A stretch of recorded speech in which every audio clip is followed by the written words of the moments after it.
প্রতি বছর ঈদুল আজহাকে কেন্দ্র করে বাড়তি প্রস্তুতি থাকে খামারিদের। এবারও তার ব্যতিক্রম হয়নি।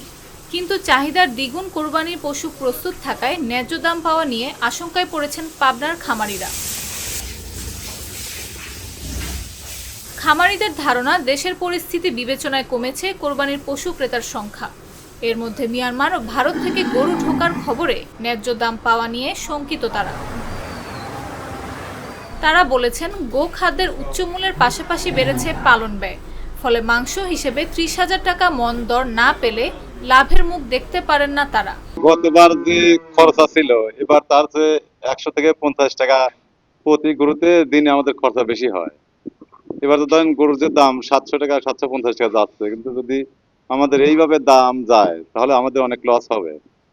যদি আপাতত আমাদের 30,000 টাকা মন যায় তাহলে আমাদের হয়তো কিছুটা বাঁচার মতো। এক্ষেত্রে ন্যায্য দর নিশ্চিতের পাশাপাশি বৈধ বা অবৈধ যে কোনো পন্থায় ভারত সহ অন্যান্য দেশ থেকে গরু আমদানি বন্ধের দাবি তাদের।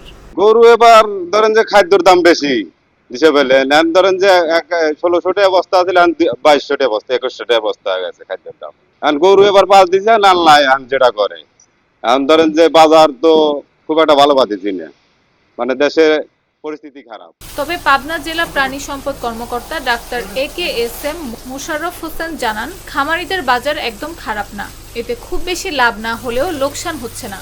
তবে খাদ্যের দাম কম হলে খামারিরা আরও বেশি লাভবান হতে পারতেন বলে জানান এই কর্মকর্তা।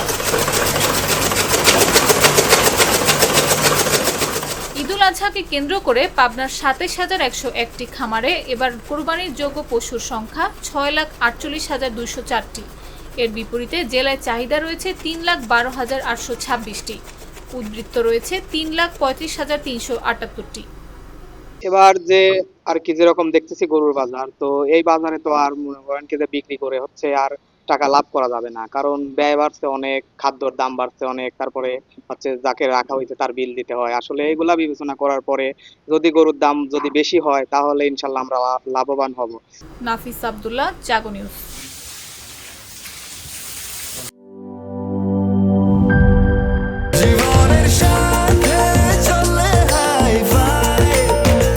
স্বাস্থ্যকর অল টাইম ফ্যামিলি কেক, সব সময় অল টাইম হেলদি লাইফ।